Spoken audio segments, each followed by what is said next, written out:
pas forcément sur une séquence d'entraînement. Tout dépend un peu le contenu d'entraînement et du thème de la séance que tu vas mettre en place. Mais si tu as décidé de faire un entraînement qui sera plus axé sur l'aspect technique du geste, là il faudra faire des situations qui seront plutôt très fermées où tu vas pouvoir essayer de corriger. Alors là, on peut avoir plein de problématiques par rapport à ça. Par exemple, le nombre de joueurs. On est tout seul et on a 20 joueurs face à nous aussi là. Donc ça, comment on fait? Moi je sais pas. Vous savez où? Donc ça voilà, et après, plus si vous êtes sur, par rapport à un thème, le thème de votre séance, l'échauffement que vous allez mettre en place, bien sûr, il va être adapté à la séance, au thème de la séance que vous allez faire. Mais quoi qu'il arrive, l'échauffement que vous allez le faire, la plupart du temps, ça sera avec du ballon et les mettre directement en éveil par rapport à ce que vous voulez faire après sur la séquence d'entraînement. Là, c'est par exemple du jeu déployé ou du jeu dans les espaces, des 3 contre 2, des 2 contre 1, ça les met vite dans le truc et ça les met éventuellement sur du jeu de manipulation de balle et de passe. D'accord? Mais cette phase-là, elle est ultra importante pour mobiliser les jeunes et dire, ben voilà, moi c'est ça que je veux faire sur la séquence d'entraînement, tu t'y mets directement et on y va tous ensemble.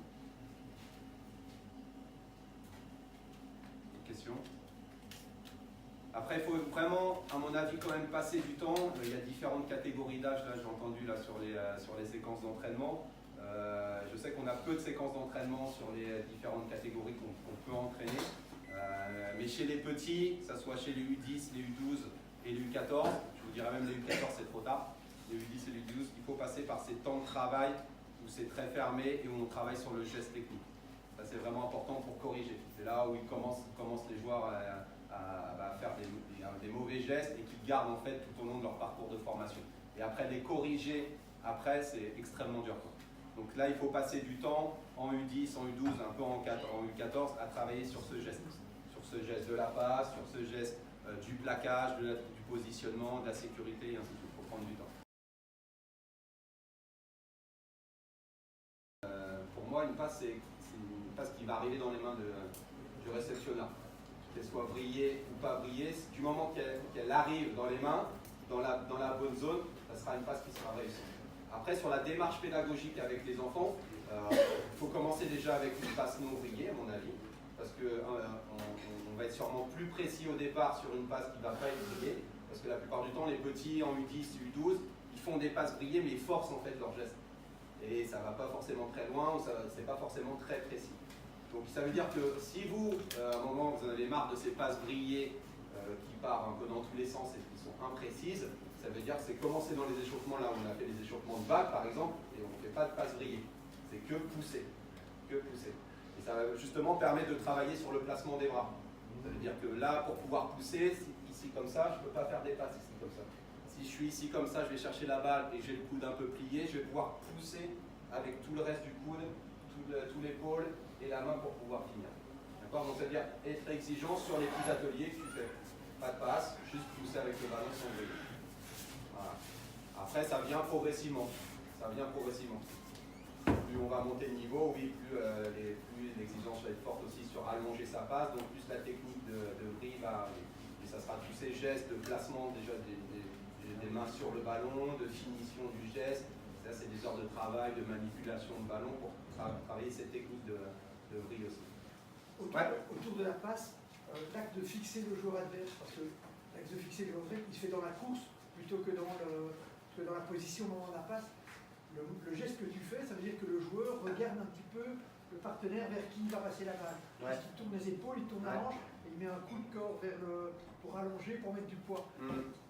Il y a X années, on disait, mais à ce moment-là, on ne fixe pas le joueur. La fixation, elle se fait avant, par une course rentrante. Non, ça se travaille dans le même exercice que la passe ou ça se travaille Oui, ça se travaille. C'est quand je disais aux filles aussi d'orienter leur bassin et d'être face aux défenseurs. Donc ça va être important. À la réception. C'est ça. Non, à la réception et aussi à la course. Ça veut dire que moi, je vais avoir le ballon, je vais être face aussi à ce joueur-là. Donc je vais avoir soit une course rentrante, soit avec des petits appuis, comme on a dit, pour essayer de le fixer, droite-gauche. C'est ce qui va permettre de le fixer aussi. Mais on va travailler là-dessus et après on va pouvoir pousser et repartir. Mais il y aura quand même cette action avant de passe de fixer ce joueur-là. Soit sur les appuis, soit sur les mains aussi, comme je l'ai dit. Okay. Mais c'est vrai qu'il faut pas partir de je prends ma balle ici, je fais ma passe et je pars direct ici au courant, donc forcément là j'aurais pas fixé mon joueur. Il y a tout ce travail avant d'orientation de course qui va permettre de fixer la vitesse, et la vitesse on a un facteur aussi prépondérant.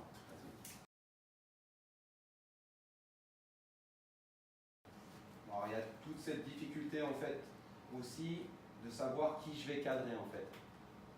Toute cette notion aussi de lecture. Quel joueur je vais avoir en face de moi, quel type de joueur en face de moi, dans quel espace aussi je vais être pour pouvoir le cadrer ce joueur-là. Ça veut dire qu'à un moment, donc ça va dépendre du rapport de force qu'on va avoir par rapport à un vis-à-vis aussi.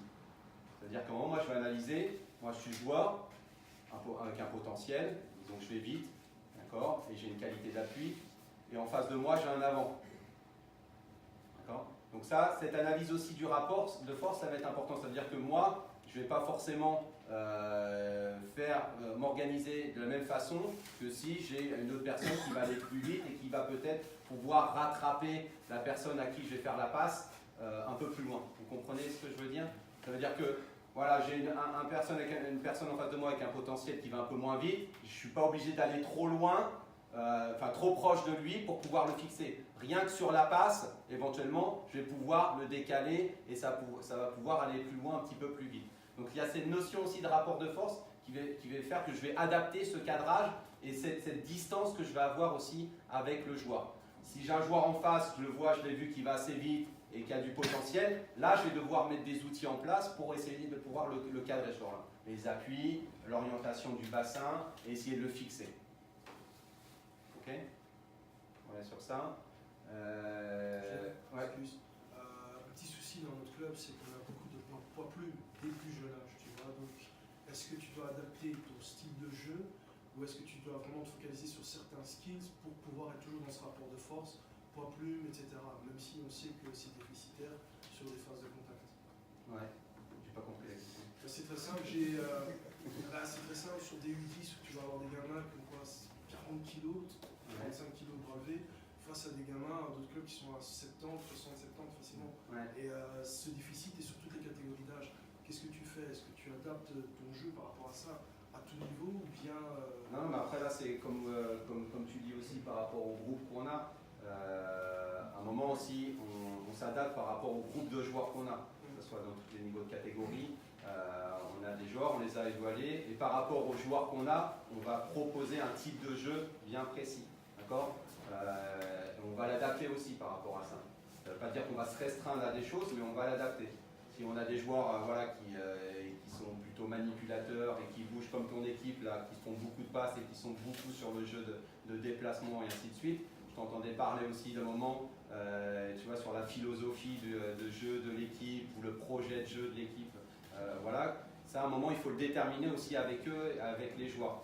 C'est-à-dire que si on est plutôt sur des profils de joueurs qui ont envie de tout jouer, ok, ça c'est une bonne chose, mais il faut le cadrer dans l'organisation que tu vas mettre en place offensive.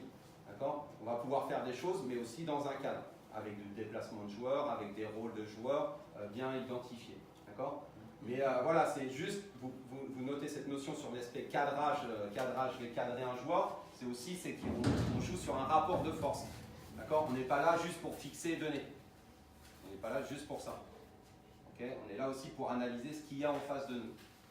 C'est-à-dire que même éventuellement, parce que souvent on fait des passes pour se faire des passes, et en face de moi j'ai quelqu'un qui ne va pas vite, alors que je pourrais jouer un duel et éventuellement gagner ce duel.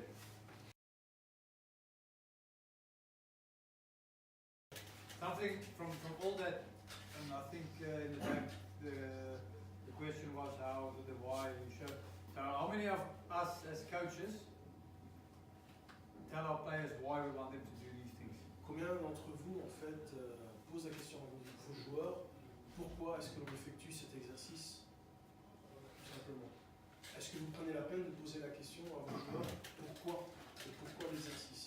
Does the player know why we want that? Est-ce que réellement le joueur sait pourquoi vous demandez de pratiquer un exercice ou un certain moment? A lot of time we think they know or we tell them something, but they don't really know why. So it's not something we always ask why we want them to do it and how we give them that message. How many of you use video, for example? Donc voilà, donc très souvent on considère pour nous-mêmes qu'ils le savent, que c'est des prérequis ou des acquis, mais en réalité il est possible qu'il y ait un vide de connaissances. Une question est combien d'entre vous utilisent des images, la vidéo pendant l'entraînement pour montrer quelque chose au joueur? Est-ce que vous pratiquez ça? You will D'abord, see, sa question. Question. yeah, but how many?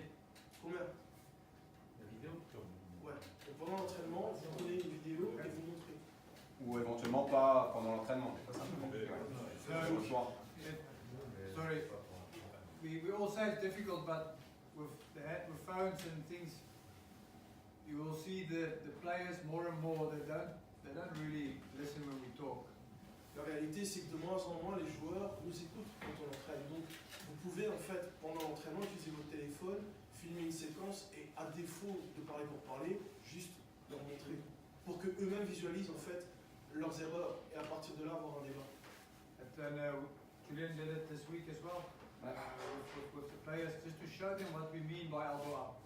Because if I say elbow up, is it this? Is it that? Some of them just don't realize till they see up. So I think all that things is problems we have on all clubs in the world in all ages. There's a lot of those things. So there's not a magic answer for you, but it's do we really give our players the tools to know why we want that and that they know what we want. En fait, il n'y a pas de formule magique, malgré tous les thèmes que l'on peut proposer, mais ce qui est sûr, c'est est-ce que les joueurs réalisent ce que l'on demande et comment ils doivent l'exécuter. Et ça, justement, en leur montrant par l'image ou par des vidéos d'eux-mêmes ce que vous attendez d'eux, ça peut être réalisé tout simplement. Là, on l'a fait par exemple, alors je sais que c'est compliqué aussi, hein, quand on est tout seul ou à deux à gérer un groupe de 30 joueurs, c'est plutôt dur à mettre en place. Ça, on peut les trouver sur des périodes aussi de la saison, éventuellement quand on n'a pas de match à préparer, où on est un peu dans le feu de l'action, il y a des temps, peut-être dans la saison on peut plus faire ça, un peu se détacher, mettre les joueurs aussi un peu en autonomie, de gestion d'exercice, là, de 2 contre 1, les taureaux, les 3 contre 2, ils peuvent les faire tout seuls. Hein. Vous vous détachez, vous êtes avec votre téléphone au truc, et on peut mettre ça en place. Là, on l'a fait juste 2 fois, on n'a pas fait beaucoup, hein. Enfin, on a beaucoup filmé de vidéos là, sur la séquence de stage. On a dû faire 2 fois, on leur a montré comme il vous a dit le truc. Là, ils étaient tous en train de se marrer et ainsi de suite. Mais après, ils l'ont reproduit, ils l'ont tous fait en fait. À part 2-3 qui sont tellement habitués en U12, U13 déjà, à tous passer par le bas, ils avaient du mal. Mais ils ont commencé à corriger et à la fin, ils corrigeaient tous le geste. Ils étaient tous ici, même des fois presque trop à monter les épaules et les coudes, mais voilà, ils corrigeaient le geste. De se voir là sur un écran, et c'est ah oui, je ne fais pas comme les autres, et ainsi de suite. Et surtout, c'est pourquoi on fait ça comme il dit. Et c'est pour être efficace dans un certain domaine. Quoi. Je reviens aussi sur le cadrage aussi, c'est important aussi. Ça se fait aussi, donc, comme je le dis, par rapport à un potentiel, un rapport aussi de force, aussi d'espace. À un moment, moi, j'ai un joueur face à moi, mais j'ai 4 joueurs ici, et il est tout seul face à moi, et on a pris de l'espace. Je n'ai pas besoin d'aller le cadrer à 1 cm de lui ou à 1 mètre. Rien que sur la passe, on aura fait le décalage, et on aura pu jouer dans les espaces libres plus loin aussi. D'accord ? Donc ça va dépendre du nombre de joueurs qu'on a, du nombre de joueurs qu'on peut avoir aussi. Le type de défense aussi qu'on peut avoir. Un défenseur aussi, soit il va peut-être monter rapidement, soit comme il est en sous-nombre, le défenseur il va plutôt contrôler. Et comment moi je vais réussir à le cadrer, ce joueur-là. Donc il y a plein de paramètres qui vont rentrer en place. C'est pas juste orienter ça, faire une passe, bien mettre ici ses bassins, bien pousser, pas trop aller par là-bas, c'est voir ce qu'il y a en face de moi. D'accord ? Ça c'est important de le noter. De toute façon, tout ce que vous faites, tout ce que vous allez mettre en place, à un moment, il faut le mettre aussi en opposition, face à quelque chose. Là, quand on fait les vagues de passe, on est vraiment sur le geste, la technique, mais après, il faut vite le mettre sur du 3 contre 2 ou voilà, sur un peu d'opposition, pour que ça soit en opposition. Parce que, je ne sais pas si vous avez remarqué, quand on est passé sur du 3 contre 2, en fait, les filles, elles repassaient tous, enfin pas toutes, hein, mais beaucoup par le bas. Il y en a certaines, ils avaient repris les mauvaises habitudes, et donc ils perdaient un petit peu de temps sur des passes éventuellement rapides, quoi. Okay, donc il faut vite le retranscrire aussi sur un peu d'opposition. Ouais. Mais typiquement sur un 3 contre 2, est-ce qu'on a plutôt intérêt à dire voilà, le mouvement bien fait, je fixe et je donne 3 contre 2, mais forcément ça me roule, si c'est bien fixé, ça vaut bon. Ouais. Ou j'analyse, en face de moi j'ai un pilier, je Ouais. peux peut-être le travailler de vitesse, et tant pis si je bouffe la passe, j'essaye un peu de Faut que jouer ça passe. sur l'instinct. Faut que ça passe. Si ça passe pas, ben, tu sors. Mais ça peut être, voilà, s'il franchit, il a bien vu qu'il allait passer presque à 90%, il y avait 90% de chance, alors que peut-être il maîtrisait un peu moins bien ce rapport de force et ce 3 contre 2, il franchit, bravo, il a vu qu'il était plus fort que le mec là, et qu'il allait lui mettre une pommette et qu'il allait avancer. Voilà. Après, c'est des choix qu'on fait, hein. C'est des joueurs, ils font des choix. Là, ils sont, il va falloir se planter un paquet de fois, Ah ouais, dire, carrément. je vais le travailler. Bien sûr. Nous, en tant que coach, on a plutôt intérêt à dire, mais joue simple et t'emmerdes pas, ça passera, c'est plus facile de jouer une simple descente, je file, je donne, Ouais. ou plante-toi, il va te falloir 15 fois ou 100 fois pour repérer, tiens, celui-là je peux le passer, celui-là je peux pas le passer, mais au moins, petit à petit, ça va s'acquérir. Non, plante-toi, il faut se planter, c'est erreur. Là, c'est de la répétition, il essaye. Après, maintenant, il faut faire attention à ces exercices-là, où on est un peu sur du 3 contre 2, et on est un peu sur des schémas, c'est un peu fermé quand même, parce que là, on peut le faire complètement fermé, où on dit les deux défenseurs, ils restent sur le 1 et le 2, par exemple. C'est juste sur le travail de manipulation. Après, maintenant, il faut vite mettre en situation de vraie opposition aussi, parce que les défenseurs, ils ne sont pas tout le temps comme ça, ils peuvent rusher, ils peuvent glisser, ils peuvent contrôler, donc il y a plein de situations, et ça, qu'il faut le mettre en place pour que le joueur, il ait vu tout, quoi. Toutes les possibilités possibles d'un 3 contre 2, tout peut se passer, d'accord? À un moment, il a fait un choix, il s'est engagé sur un choix et on y va tous ensemble dans le choix, les joueurs. Et il faut le répéter, répéter. Mais il faut corriger. Il faut dire pourquoi. Ah, là, tu as fait le mauvais choix, mais pourquoi? Et on ne laisse pas passer, quoi. C'est que des fois, ça prend du temps et on n'a pas trop le recul pour dire stop. Mais après, c'est des mauvais gestes qui continuent à faire. Ou des mauvais gestes ou des mauvais choix. Et le cas particulièrement chiant pour un entraîneur du mauvais choix qui passe, on arrête, on revient sur la situation, on dit regarde, c'était pas le bon choix. S'il passe, c'est pas un mauvais choix. Hein. Ouais. Il a réussi, il a vu que ça allait peut-être passer, il a mis la vitesse, il s'est organisé pour pouvoir passer quand même le mec, quoi. Alors peut-être le mec en face il s'est troué, mais il y a eu quand même peut-être des petites choses qui a fait qu'il s'est troué le gars, quoi. Après s'il passe pas, oui là je peux le.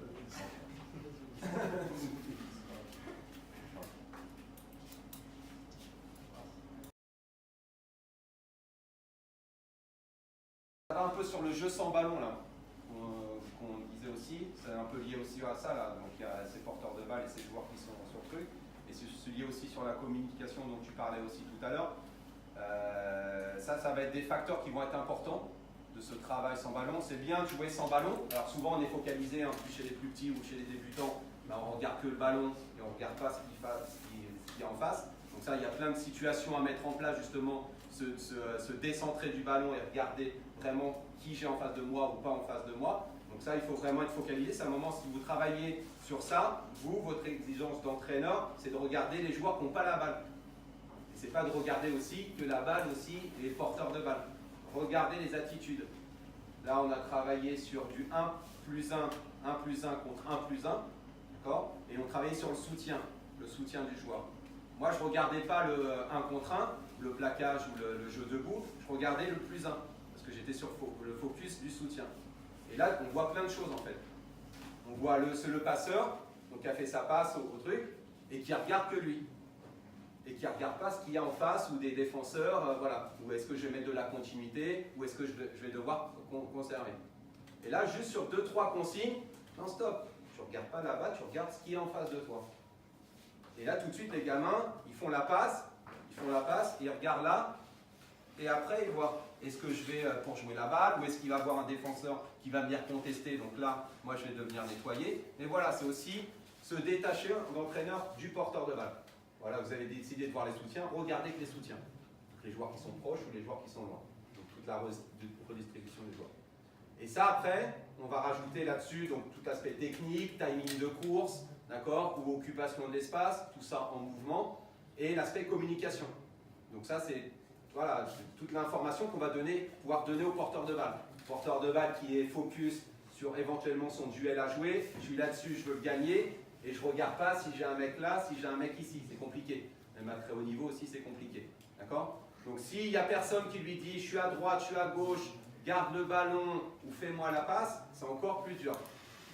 Ou pareil, s'il y a des joueurs qui sont très loin et il y a un espace libre à jouer très loin, s'il n'y a pas des joueurs qui disent balle, balle, balle, ça peut être compliqué. Alors ça peut donner des indices à la défense qui va dire ah oui, là-bas et tout ça. Donc, ils vont tous glisser, glisser, glisser. Là, hop, il y a peut-être des intervalles qui vont arriver, on dira aussi là-bas.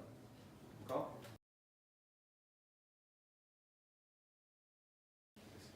C'est pas évident. Nous, on rencontre les mêmes difficultés là, sur cet aspect communication des joueurs qui n'osent pas la balle. Après, c'est faire un. Parce que, bon, alors, regardez les féminines, elles parlaient beaucoup là. J'étais un peu impressionné de la demande d'information ou l'information qui est donnée au porteur de balle. Peut-être parfois trop. Ouais, mais c'est mieux que rien. Et peut-être c'est de la fausse information aussi, de la mauvaise information. Donc là aussi, mais au moins il y a quelque chose. Alors après, comment l'entraîner ça? À mon avis aussi, il faut faire un focus sur ça. Alors on commençait par des petites cellules, tu vois, sur des 2 contre 1. Si tu commences ton 2 contre 1 et que le deuxième il dit rien, vous enchaînez juste des 2 contre 1 comme ça, déjà ça va être compliqué. Donc dans ton 2 contre 1, tu vas exiger au mec qui va recevoir de dire balle, balle. D'accord ? Pareil sur des 2 contre 2 ou des cuts ou des choses comme ça, balle. Après aussi, c'est quelle information tu donnes aussi. Et qu'elle soit la même aussi pour tout le monde. Quand je dis, par exemple, après il y a plein de termes dans chaque équipe, balle, gas, ou garde, ou des choses comme ça, mais que tout le monde ait aussi le même truc. À droite, à gauche, voilà, et les mêmes termes. Mais ça s'entraîne aussi dans les petits skills. Après, c'est aussi un projet aussi, tu sais, d'équipe. C'est un moment, toi, j'en ai marre. Franchement, j'en ai marre, les mecs. Vous ne parlez pas. Il y a que des Bernardo, vous êtes des autistes, quoi. Qu'est-ce qu'on fait? On reste sur ça ou est-ce qu'on a un projet d'équipe sur la communication? À part s'engueuler, se chamailler, qu'est-ce qu'on va dire? Qu'est-ce qu'il va dire le -1 et +1? Les joueurs qui sont autour du porteur de balle. Qu'est-ce qu'ils disent? Tu vas dire quoi? Moi, je sais pas. Concerné, je sais pas. Voilà, on réfléchit ensemble. Les joueurs qui sont loin là-bas, qu'est-ce qu'ils vont dire? En attaque ou en défense? C'est aussi un projet que tu vas partager aussi avec ton équipe, quoi. Et à mon avis, ça, faut le construire. Et ça, par l'entraînement, mais aussi par l'échange aussi que tu auras avec ton groupe. Hein. Et c'est dur, hein, parce qu'après, oui, tu as des joueurs. Tu vois, si tu pars sur des termes spécifiques, tu le construis systématiquement avec ton groupe, où justement tu vas essayer d'avoir les mêmes au sein du club, pour toutes les catégories, qu'ils arrivent, qu'ils sont déjà adaptés, habitués à certains termes. Pourquoi pas? Pourquoi pas? Après, ça, c'est des codes aussi. Tu peux avoir sur un projet de club aussi, projet de jeu de club. Tu vois, ça peut être des termes que tu peux avoir. Voilà, ça peut se faire. Bon, après, c'est compliqué parce qu'après, tu as des. C'est pas compliqué parce que tu peux avoir une trame de départ, tu as des coachs qui arrivent, tu as des coachs qui repartent, mais tu as une identité. L'entraîneur junior qui est là depuis 4 ans qui reste, mais tu as un entraîneur senior qui arrive. Voilà, moi, je fais ça avec mes juniors. J'ai ces termes-là. Dans 1 an, tu vas avoir 10 juniors qui vont arriver, ils vont avoir ce processus de communication en place, quoi. Alors, on échange. Alors, il va dire, ah, mais je ne suis pas d'accord sur ça, on va faire ça, mais on va trouver quand même des choses qui vont être, à mon avis, qui vont se retrouver, quoi. Okay, Julian, just on that question, if you're serious about maybe building your club from within, ask yourself if it's a good thing to do. To get players already at under 18 and the senior side who already knows what language we talk. Or do we want to change it every year and it takes us 6 months to 10 months to teach them and then they leave and anyway to the next team? Donc l'idée c'est se poser la bonne question. Non mais il a tout compris. Hein. Okay. Pour les autres, pour les autres. Donc la bonne idée c'est soit d'avoir un vocabulaire de base utile pour tout le monde et à partir de là, peu importe le terme qui sort, entre guillemets, on puisse comprendre, ou bien chacun a son vocabulaire et malheureusement toujours tous les 6 mois, il doit trouver entre guillemets un nouveau coach qui lui proposera un vocabulaire pour toute la nouvelle saison. Ouais. Mais dans votre projet de club, dans votre mission, comment elle est définie dans le cycle de formation? Vous formez des équipes successives, vous formez des joueurs par étape? Non, on forme des joueurs par étape. Ouais, c'est compliqué aussi. Hein. Quand on est coach, on a son équipe. Voilà, on veut qu'elle soit la meilleure équipe, on veut gagner le championnat, on veut être les premiers, on veut être comme ça. Mais notre mission première, elle n'est pas là. Votre vision et votre mission que vous recevez, c'est de dire que vous devez former des joueurs par équipe, par étape, par étape pour arriver à des joueurs qui intègrent les noyaux espoirs ou les noyaux C'est ça. Et c'est la même chose dans tous les autres centres de formation. Ouais. Alors l'objectif même, je vais plus loin, c'est d'emmener le joueur à son meilleur niveau possible. Voilà, c'est ça l'objectif d'un formateur, c'est de l'emmener. Voilà, on l'a à un instant T. On voit un petit peu. Après, c'est aussi de faire un focus aussi de la qualité de l'entraîneur, de faire des focus sur des joueurs qu'on a, d'identifier les joueurs, de savoir voilà son point fort, son point faible, et qu'est-ce qu'on fait avec ça. Après, c'est le problème, c'est qu'on a, on parlait d'hétérogénéité dans les groupes. Voilà, on a des joueurs qui ont des super points forts, d'autres des super points faibles. Et c'est comment gérer ça en tant qu'entraîneur sur la formation individuelle du joueur. Et donc là, à un moment, on fait oh, stop, c'est bon, allez, on prend tout le truc, on y va, on fait tous la même chose. Tous les joueurs, on fait tous la même chose, hein, les vagues de passes, les duels et tout ça. Mais à un moment, il y a un problème parce qu'il y a des joueurs qui ne réussissent plus, qui réussissent pas, et donc ils sont bloqués sur leur apprentissage. Donc c'est savoir comment faire ces joueurs qui sont à un niveau un petit peu plus faible pour les ramener tout doucement aussi vers le haut niveau. Ça, c'est une question qui est posée. L'apport de l'éducateur, la transmission, elle se fait par l'éducateur.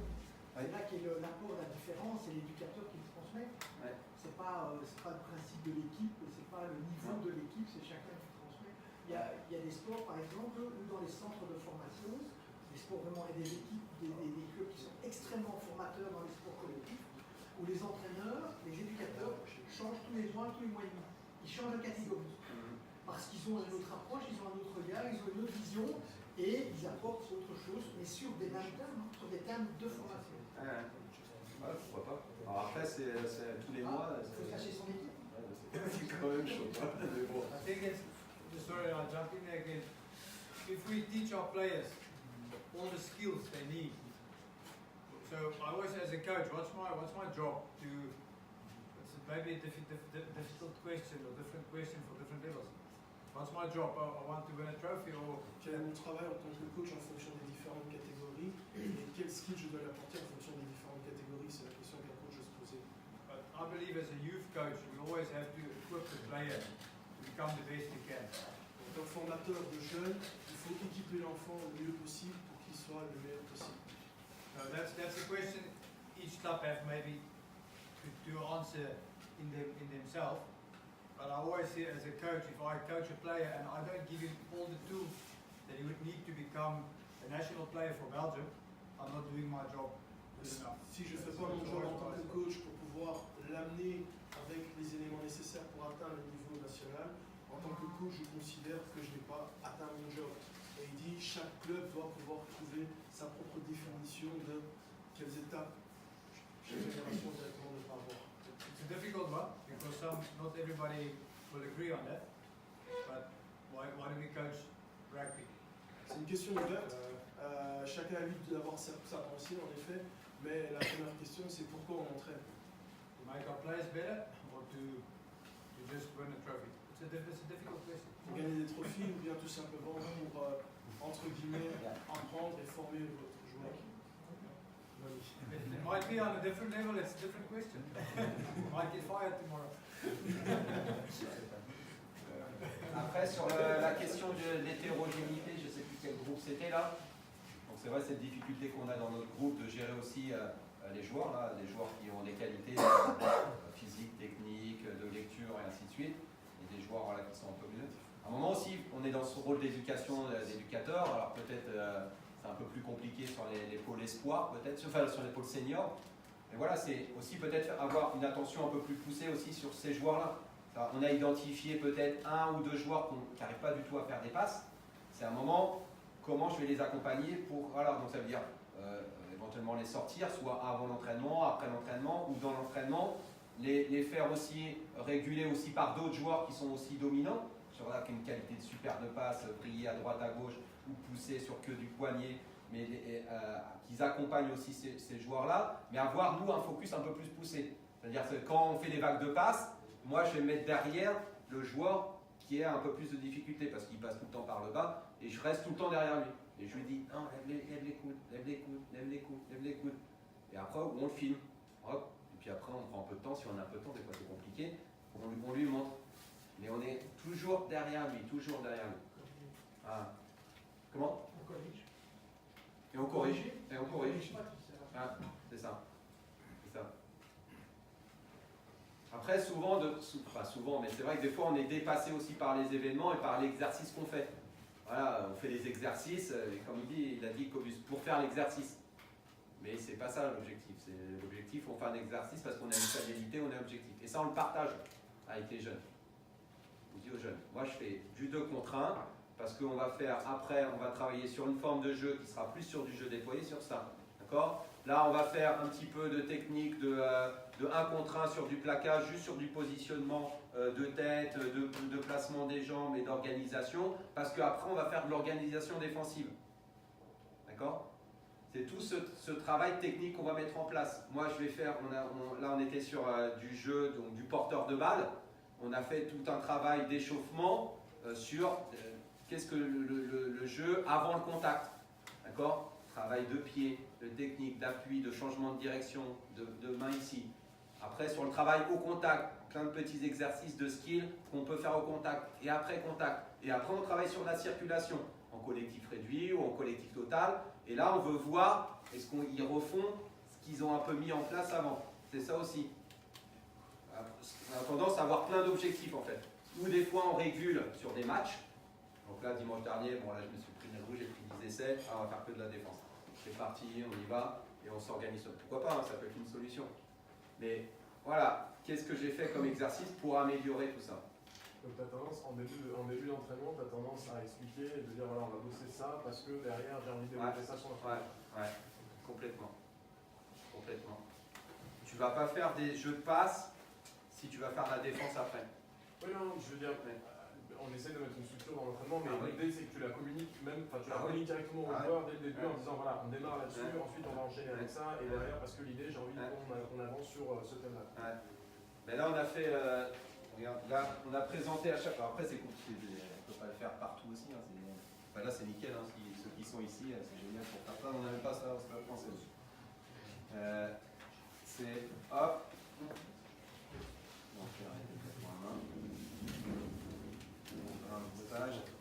Donc là, on faisait avec eux ça, là, les jeunes.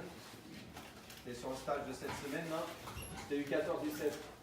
Hop, les objectifs du stage, les thèmes, porte de balle, soutien, l'organisation. Et là, on leur présentait à chaque fois l'organisation. Mardi matin, on a fait ça. Donc ils étaient tous ici. Et on leur disait, tiens, ben voilà, on va partir sur ça. Hop, sur ça. Première partie, pause. Deuxième partie, on va partir sur cette situation, sur ce jeu et sur ce jeu. Voilà, ils sont déjà mentalement prêts à faire ça. Alors, des fois, on ne peut pas le faire en salle, mais avant l'entraînement, on réunit tous les joueurs. Moi, aujourd'hui, je vais faire 3 exercices. Focus sur ça, mon thème de la séance, c'est sur ça. Déjà, les gamins, ils ne seront pas papillonnés. Hein. Alors, il y en a qui seront, mais bon, il faut essayer de capter leur attention. Et nous, ce qu'on a tendance à faire, c'est plutôt conclure et recontextualiser en disant bah, vous voyez ce qu'on vient de bosser, voilà, on va essayer de développer ça dans telle ou telle phase de jeu, ce qu'on vient de travailler, ça va plutôt se gérer sur telle ou telle phase de match, etc. Mais c'est vrai que de prime abord, on n'a pas tendance à dire de dérouler un peu le programme de l'entraînement. Non, mais après, toi, ça te permet de. Bon, voilà, messieurs, là, aujourd'hui, donc on va bosser la défense. Voilà, les techniques de défense ou l'organisation défensive du premier rideau. On va bosser sur ça, on va faire 3 exercices. Voilà, à la fin de la séance, c'était quoi l'objectif? On a voulu faire de l'attaque, du jeu déployé, tout ça. Ah merde, je me suis planté. C'est peut-être planté aussi, hein, non, on a fait un peu de défense, oui, voilà, du plaquage. Est-ce qu'on a réussi les objectifs qu'on s'est fixés en début de saison? Oui, non, pourquoi? Et on échange aussi là-dessus. On les régule en cours de situation, sur la situation en face, et ça te permet aussi voilà, de capter l'attention des joueurs que tu peux avoir. Et comme ça, ils sont focus sur un objectif. So, the question, group 3, formation poste, what is the 10? Again, we have to ask the question, what do we want from the 10? Donc en gros, c'est qu'est-ce qu'un 10 pour vous et qu'est-ce que l'on attend d'un 10? We want a 10 pour vous. who plays a kicking game, a 10 who plays a passing game. It's your question or your answer. You answer it yourself. But how do we teach that? What do we do, for instance, with a hooker? What should a hooker do? What's his primary job. Donc en gros, quels sont les critères au poste? Il est en train de demander, vous devez être capable d'évaluer quels sont les critères au poste. Est-ce qu'il doit jouer au pied? Est-ce que c'est la longue passe? Et in fine, la première question de base, c'est pour un talonneur. Finalement, quelle est la particularité, quels sont les critères au poste quels sont les critères au poste pour être talonneur? Même chose pour un 10. I think it's easier. Everybody knows what does a hooker needs to do. Throw the ball into the lineup. If we can't do that, so what do you want to tend to do? Do we put him in that situations in training to be able to do that in the game? Donc, entre guillemets, entre ce que tu attends de ton 10 et ce qu'on lui donne dans les entraînements, est-ce que dans tes entraînements, tu lui donnes les tools pour pouvoir, entre guillemets, se développer à ce poste et pouvoir être sous pression lors d'un match pour pouvoir être ton 10? Do I break the skills down and train it under pressure with him? Est-ce que tu découpes les exercices de sorte que tu puisses lui apprendre à être sous pression et être naturellement sous pression? Or do I just, like you say, he does it at training, so he's going to do it in the game?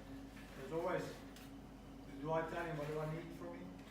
What do I want from him? How are we going to teach that to him? You know, so that it comes back to the process that you have to put in place. Donc c'est important le processus du partage que vous avez avec vos joueurs pour chaque poste. Donc à chaque poste, vous devez indirectement lui dire voilà ce qu'on attend du poste, voilà ce qu'on attend de toi, voilà ce que l'on va travailler ensemble, de sorte que sous pression, ils puissent naturellement en fait être capables de pouvoir le produire. And I think the question is always again in your club, what do you want to create, what do you want to build? For every position, you should have a criteria on what do you want from it. Do you want fast back, do you want big back, do you want kicking back, do you want a passing guy, do you want fast forwards, do you want big forwards? What do you want? What's your philosophy? And you need to teach your players towards that. Donc sur base de la philosophie du club dans lequel vous êtes, vous devez entre guillemets développer les critères au poste de chaque joueur, de sorte que finalement ça puisse se refléter et dans l'exercice, dans les skills que vous travaillez, ils puissent se développer pour pouvoir répondre à ces attentes. Après, comme pour aller un peu plus loin, après il y a des basiques sur le poste du 10 aussi. Voilà, comme je disais, sur la qualité de transmission du ballon, de vitesse et de la qualité. Voilà, ça va être important quand même. Si tu as un gamin qui ne sait pas faire une passe de 1 mètre, tu ne vas pas le positionner à ce poste-là. D'accord? Alors, qualité du jeu au pied, ça peut être aussi une chose. Capacité de lecture quand même du jeu, de savoir bien lire aussi les situations. Est-ce que je vais devoir jouer au pied, porter la balle ou l'écarter ce ballon? Ça va être quand même important sur des choix. Si tu prends un 10, il a les œillères, il va tout le temps péter, ça va être compliqué. D'accord? Ça va dépendre aussi, ils ont raison sur la philosophie de jeu, je répète un petit peu, mais c'est important aussi de, voilà, si toi tu veux donner du mouvement, parce que tu as des joueurs qui demandent ça, tu auras un 10 qui va être plutôt éjecteur aussi peut-être, et qui va faire circuler ce ballon-là. Après je te dis des conneries, si tu as un pack de devant qui est monstrueux et qui marche sur tout le monde, moi je prends pas un mec qui est un peu lourd, je prends pas un 10 qui va être éjecteur, hein, je prends un 10 qui a un bon jeu au pied, qui a un bon organisateur, qui temporise le truc, et voilà, on s'organise comme ça, on le voit en Pro D2, en Top 14 ça joue un petit peu plus, on voit hein, des 10 qui sont juste là, organisateurs de jeu, mais parce que c'est comme ça, ils n'ont pas des joueurs qui vont être utilisés pour mettre du volume de jeu, quoi. Ça va être adapté un petit peu à tout ça, quoi. Ouais. À partir de quel âge vous spécialisez les joueurs, par exemple sur le poste du 10, à partir de quel âge vous estimez fixer un joueur? Alors après, juste je vais te répondre à cette question. Le souci qu'on a, c'est dès qu'on arrive, c'est les moins de 15, un petit peu sur les moins de 12, mais les moins de 15 et les moins de 16, c'est qu'on est en déficit de joueurs justement comme à ces postes-là clés, 9, 10. Parce qu'ils n'ont pas été formés avant sur aussi les qualités techniques à ce poste-là et toutes les autres qualités. D'accord? Donc ça, c'est quand même des postes qui sont comment? Ouais, critiques et qui sont très spécifiques et qui demandent quand même beaucoup de travail. Beaucoup de travail, beaucoup d'engagement et ça se fait sur la durée et sur du long terme. D'accord? Sachant qu'à mon avis, déjà 9-10, c'est des postes qui se complètent. Voilà, c'est qu'il peut avoir de la polyvalence sur ces postes-là jusqu'en cadet. On les voit là, tous les jeunes de l'équipe de France, là, les Doussins, comme il s'appelle, le 9 Dupont, ils sont tous passés 9-10 et ils peuvent alterner pas Ntamak, il n'a pas été 9. Et il y en a plein de joueurs qui ont ces capacités-là. D'accord ? Mais à mon avis, ça commence tôt. En U12, on commence puis on voit des joueurs qui ont un petit peu aussi cette fibre-là de jouer à ces postes clés. Et à mon avis, il faut commencer à l'anticiper. Ça commence à se travailler. Parce qu'après, on prend beaucoup de retard. Et on voit quand même un déficit. Là, pour le moment, l'équipe de France, ça va, c'était bien fourni. Mais à une époque, ça a été très peu fourni, ces postes-là. Il n'y avait pas des joueurs charismatiques là-dessus. Parce qu'on changeait de charnière tous les matchs. Donc, et ça s'anticipe. Donc à mon avis, ça se fait quand même assez tôt. Moi, en U12, là, je m'occupe aussi des U12 du Stade français. J'ai mon 9 et mon 10. Voilà. Mais après, j'ai personne d'autre. Hein. Tout le monde joue un peu, à part celui qui va très vite, je le mets à l'arrière. Il y a l'aime, mais il peut bouger, Mais je commence tout doucement on voit des prédispositions de joueurs. Il faut l'emmener là-dessus, quoi. How many, maybe it's a question for you, how many time do you spend coaching your players position specific skills? Combien de temps vous avez pour les entraînements, en fait, du temps libre pour pouvoir faire du spécifique? C'est dur, ouais. C'est 2 entraînements, 1h30 par entraînement, chez les jeunes. À part les 9. Donc après, pour tous les joueurs, vous en avez. Après, il ne faut pas consacrer beaucoup de temps. We all say we don't have time, which is fair. I coached for Ons Les Allemands through from juniors and seniors, so I know the pain of having 2 sessions a week and the time. But we can't say we don't have time and expect them to do something that we didn't coach them. Donc il dit clairement, il sait c'est quoi 2 entraînements semaine, il a vécu en Allemagne, mais à un certain point, tu ne peux pas te permettre en tant que coach de dire j'ai pas le temps de pouvoir le travailler, et de l'autre côté, s'attendre que le joueur puisse te produire les gestes. Là, ce que nous on fait en U18 ou en senior, c'est qu'on demande pour les postes à grande responsabilité, donc le lanceur, le buteur, qui travaillent au fait, qui viennent un peu plus tôt ou qui restent un peu plus tard. Et voilà, on leur donne des exercices, mais ils doivent les travailler à partir d'un moment tout seul en fait. Et simplement, voilà, tu as tes responsabilités, tes 10, tu dois être capable de taper, faire des transpos. Pareil pour certains Mais postes. tout seul, toi tu corriges, toi tu es là en tant que coach. Au début, oui, mais après, c'est à eux de répéter. C'est beaucoup du travail. Le buteur, une fois qu'il sait comment il doit buter, c'est surtout de la répétition du geste. Donc, sur le buteur, mais surtout sur les lanceurs, sur le lanceur demi-mêlée. Lanceur demi-mêlée. Bon, après, tu as des réceptions aériennes pour les 3 quarts aussi, mais pour les 3e lignes. Mais à mon avis, ça faut beaucoup les accompagner, quoi. Et même parce qu'on se rend compte qu'ils ont aussi des mauvaises attitudes, des mauvais comportements, des mauvaises positions qui vont faire qu'ils ne vont pas pouvoir évoluer. Après, c'est toute la qualité de l'entraîneur. Après, moi, par exemple, je ne pourrais pas faire les talonneurs, par exemple. Je ne pourrais pas enseigner à faire les talonneurs parce que j'y connais rien. Même éventuellement, on était entraîneur de droit. Je ne sais pas comment il doit positionner les mains, je ne sais pas comment est sa routine, comment il doit finir les mains, ainsi de suite. Donc c'est comment aussi on va pouvoir aussi faire ça, travailler sur ça. Ouais, là maintenant je te prends l'exemple du 3 quarts à qui on demande de taper dans le ballon, de se dégager. Nous on travaille souvent sur la pointe. Et après j'ai des joueurs qui sont pas à l'aise sur la pointe et qui sont finalement plus précis en prenant le ballon différemment. Et voilà, ça rejoint plus ce que je disais avant. En pratiquant et en travaillant tout le temps de la même manière, par contre, pas une fois comme ça, une fois comme ça, ils atteignent cette précision. Donc, moi, c'est un peu pour ça aussi qu'à un moment donné, je les laisse travailler seuls. Je veux bien les corriger au départ, mais pas systématiquement. À un moment donné, c'est surtout du travail de répétition, parce que c'est de la précision. Mais il faut répéter le bon geste. Oui, c'est ça. Tout à fait. Ça, c'est important. Et à mon avis, pour les neufs et pour les talonneurs, c'est comme tu dis, c'est des postes à responsabilité qui sont fortes là. Là, il faut être collé derrière eux et vraiment être précis avec eux parce que ça, c'est des gestes qui demandent la pression. Oui. Les 9 et 10 sont donc 2 postes spécifiques évidemment, mais il y a aussi des gestes spécifiques. Des gestes spécifiques comme par exemple travailler une réception, travailler un jeu au pied quand on est des gamins qui arrivent en U16, en U18. C'est clair qu'avec 2 fois 1h30 d'entraînement, passer 20 minutes pour savoir recevoir un ballon, se tourner son appui, monter ou pour pouvoir taper sur un ballon à partir de vous travaillez ça dans votre système. Parce que vous travaillez ça déjà dans les U10, U12 et le jeu au pied qui est un jeu spécifique du rugby ici. Parce que, comme le diraient certaines légendes, on ne joue pas au pied avant les U16, on ne joue pas. Est-ce qu'il y a une règle ou non? C'est un geste technique, ce geste technique, au plus vite il est pris, il est appréhendé, mais au plus vite il est acquis aussi. Ouais,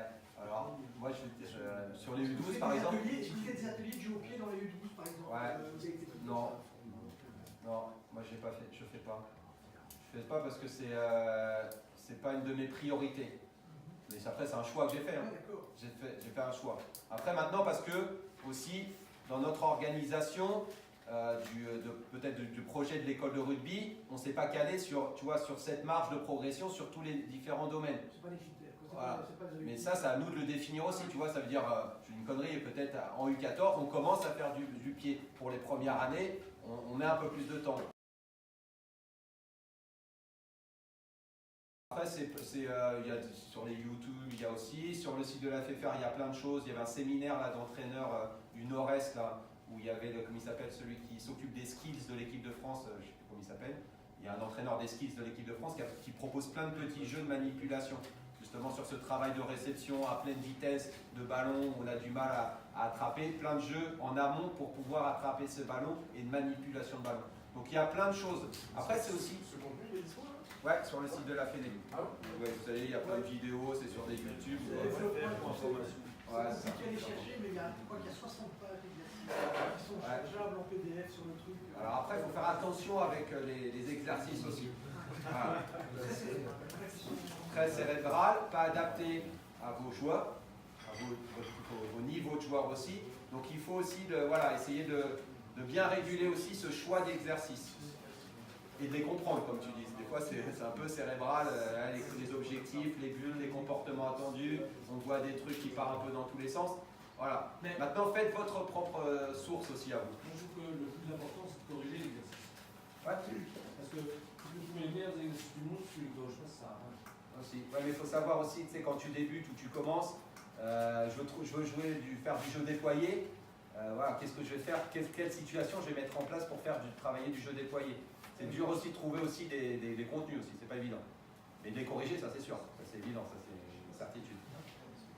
Maybe a question for the club. A lot of the coaches is from the same club. Do you share under each other? Do you have? Je pose la question, est-ce qu'il y a un partage entre d'idées, un partage d'informations? On te pose la question, est-ce que tu as un partage d'informations? Est-ce que tu as une bande de données que tu rassembles pour tout le monde? Do you have some coaching education sessions? We talk about position specifics. Maybe you have somebody who played local, who played Duco, who played 10. Do you have some time that you send for your 10s to that guy for a half an hour? Or Est-ce que vous avez l'occasion just a question pour I'll les throw something. postes, pour les jobs spécifiques, pour genre le pilier, enfin ou talonneur, pardon, est-ce que vous avez l'occasion de les rassembler, de partager des idées, de sorte que ça puisse être du top vers le bas, que ça puisse être fait, voilà. Ah, mais c'est important d'avoir les compétences, c'est ça aussi. À un moment, on parlait du poste de neuf. C'est d'aller chercher les compétences qu'on a dans nos clubs, ça c'est évident, ça c'est sûr et certain. Des talonneurs aussi, il y a peut-être des anciens talonneurs aussi. Alors ça veut rien dire non plus. Hein. Il y a des entraîneurs qui ne peuvent pas avoir la pédagogie pour apprendre aussi tout ça. Mais la compétence, on l'a à peu près. Quoi. Mais sinon, il faut aller la chercher. On va pas si personne a des compétences pour entraîner un neuf, on va pas, parce qu'on va donner des mauvais gestes, quoi, des mauvais exemples. Enfin, toi, tu es un peu dans cela, et ça va être des gestes qui vont continuer à faire, mais tout au long. Quoi. Et après, pour corriger tout ça, c'est compliqué. Compliqué. Hein? C'est déjà fort tard. Ouais, c'est déjà fort tard. C'est pour ça que moi je dis que déjà U12, U14, ça c'est important. Et à un moment, juste je pense à un truc aussi, faites des choses simples. On disait il y a un panel d'exercices là, faites un exercice, vous le répétez, et on le fait évoluer.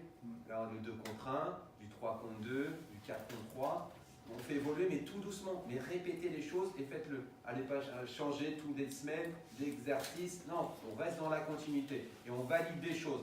On valide le porteur qui a fixé, le deuxième qui a pris de la profondeur. Et validez, faites des étapes. Changez pas toutes les semaines ou toutes les 2 semaines des situations de jeu. On reste dessus. Même si on fait tout le temps la même chose. Non, après on peut varier plein de choses. Des lancements, ça passe par des cônes, ça rentre différemment, des pressions qui sont un peu différentes, on peut varier. Mais on reste tout le temps sur la même chose. Mais avec un thème. Moi, sur les U12, j'étais, parce que j'ai des joueurs qui bougent beaucoup, qui se déplacent beaucoup, j'étais que sur la passe, technique de passe. Voilà, de ne pas se faire prendre le ballon, c'était mes 2 mots. La saison, on n'a fait que ça. On a fait des petits exercices, mais pas se faire prendre avec le ballon et essayer de déplacer la balle qu'on peut déplacer. Alors des fois c'était un peu trop, on a essayé de réguler, mais on a fait que ça. C'est tout. J'avais 2 thèmes dans l'année. Et là, je pense que si on leur pose la question, au U12, ils savent répondre. À part peut-être un qui cherche les genres de termes.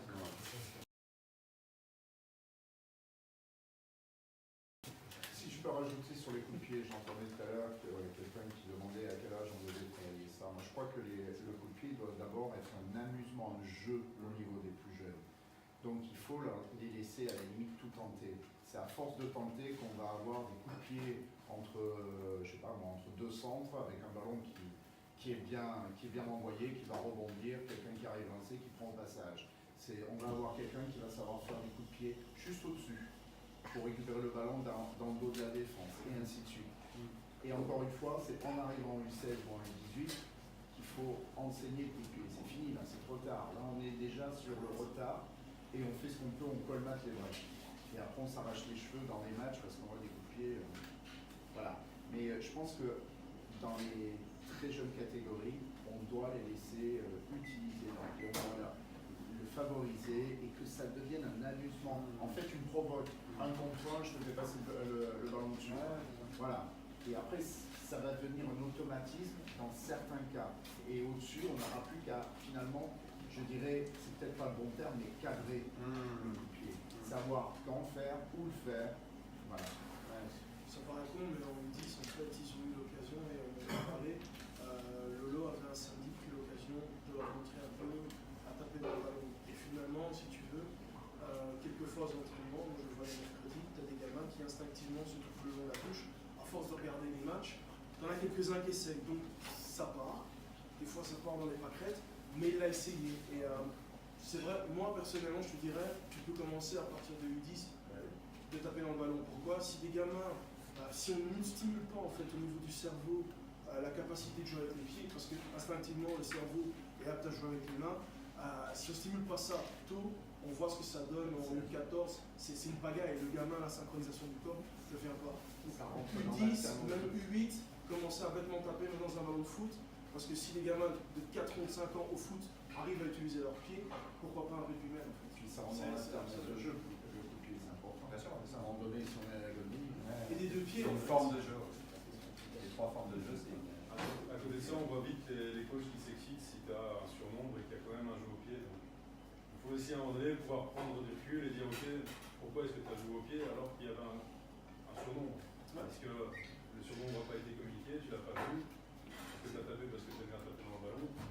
Au final, on brille beaucoup le jeu au pied parce que très vite, dès que ça a été mal utilisé, le mec s'est fait engueuler. Et ça, en 18 ou en senior, des coachs avant, si c'est mal utilisé, ouais, on s'agueule directement, mais. Mais est-ce qu'on l'a entraîné avant ça? Oui, il s'est entraîné, mais c'est surtout, à un moment donné, prendre un peu de recul et faire tampon avec ceux qui gueulent, dire voilà, attention, peut-être qu'il a vu quelque chose que nous on n'a pas vu, le questionner avant de lui lever dessus. Ça, c'est toute la qualité du travail de lecture. C'est difficile à entraîner le travail de lecture de jeu. Toutes ces situations de choix à faire, de bons choix, de mauvais choix, voilà, c'est des situations qu'on va répéter, c'est des essais, des erreurs aussi, mais c'est toute cette expérience qu'il va acquérir. Et ça, c'est dur, et c'est dur en tant que coach aussi de le corriger, ça. Voilà, on est pris par le truc, ça enchaîne, on passe, on laisse passer des choses, et voilà. Et c'est pas évident. C'est avec la communication aussi. Lecture de jeu et communication. Bien sûr. Parce que dans ce cas-là, il y avait un surnombre, ça veut dire qu'il n'y a pas eu de communication. Mais des fois, on n'est pas centré sur ça aussi. Voilà, c'est bien ciblé, je me répète, mais quand on est entraîneur, cibler ce qu'on veut bosser, quoi. Et sur la lecture, il y a plein de choses à bosser. Alors si on est sur toutes les choses, je suis sur le porteur, je suis sur le soutien T, sur le truc extérieur, je suis perdu. On se focalise sur une chose, déjà sur le choix du porteur, et on est là-dessus. Est-ce qu'il a fait le bon choix? Ok. On a passé, nickel. Allez, sur choix des soutiens, lecture des soutiens.